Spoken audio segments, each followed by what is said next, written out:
God bless America. Hello, everybody. I am the Talk Radio Protege. This is the Protege program. Thank you for joining me. We've almost made it to the weekend, and I've got a short video for you today. It was a pretty busy day at the office, so I didn't have as much time as I normally do to research. That's the one thing that's going to cause this to be a shorter video. The other thing is that everybody is still talking about the Russia stuff that we covered yesterday and that we covered on Monday.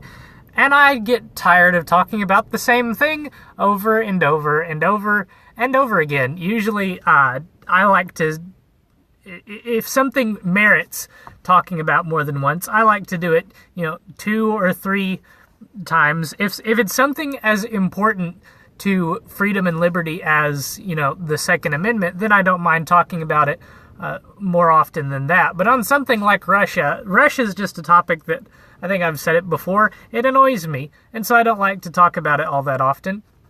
What I do want to talk about, I didn't think I was going to until I decided I don't want to talk about Russia for the 3rd time this week. The Heritage Foundation has rated Trump's first year as better than Ronald Reagan's first year. And I was very happy to see this, somewhat surprised, but very happy all the same, to see that an organization like the Heritage Foundation would rate Trump's first year so highly. So let's have a look and see what factors played into this rating. According to, I guess this is all quoting from the New York Times. I wasn't able to find the Heritage Foundation direct source, but this is from the New York Times.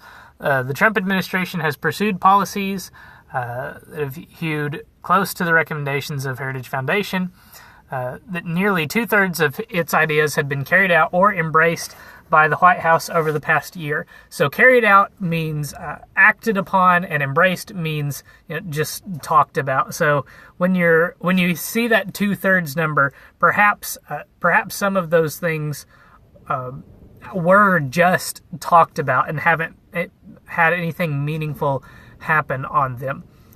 For instance, let's see. I was about to say Obamacare, but we actually got effectively repealed the individual mandate.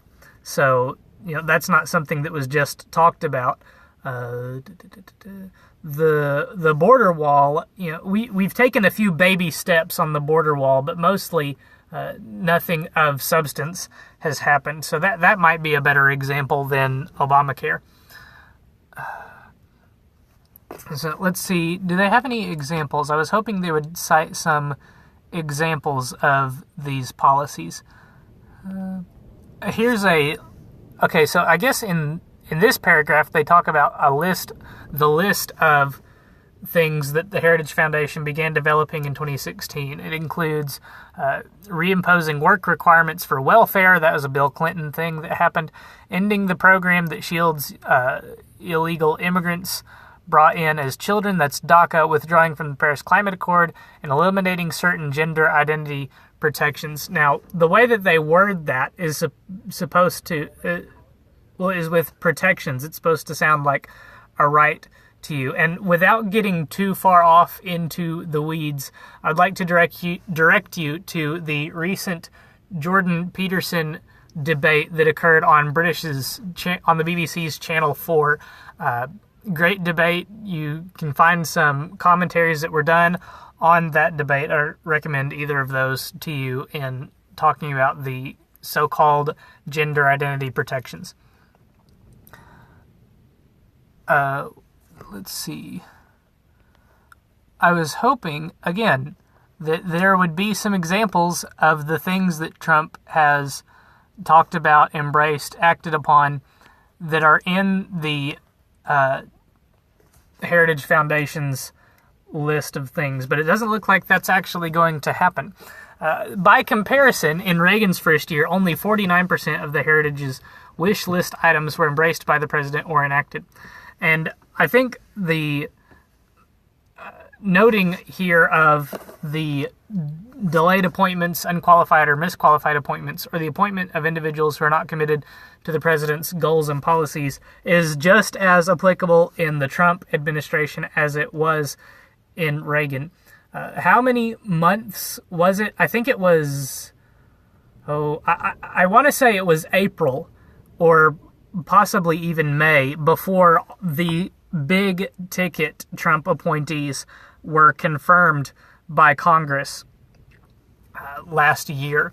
And with this comparison between Trump and Reagan by the Heritage Foundation, it reminds me of a nickname that President Reagan has been given by some in the conservative community. He's known occasionally as Donaldus Magnus. And I think if President Trump continues down this path, continues to outperform Reagan in the performance of conservative ideals, we could see the dubbing of one Donaldus Magnus in the years to come.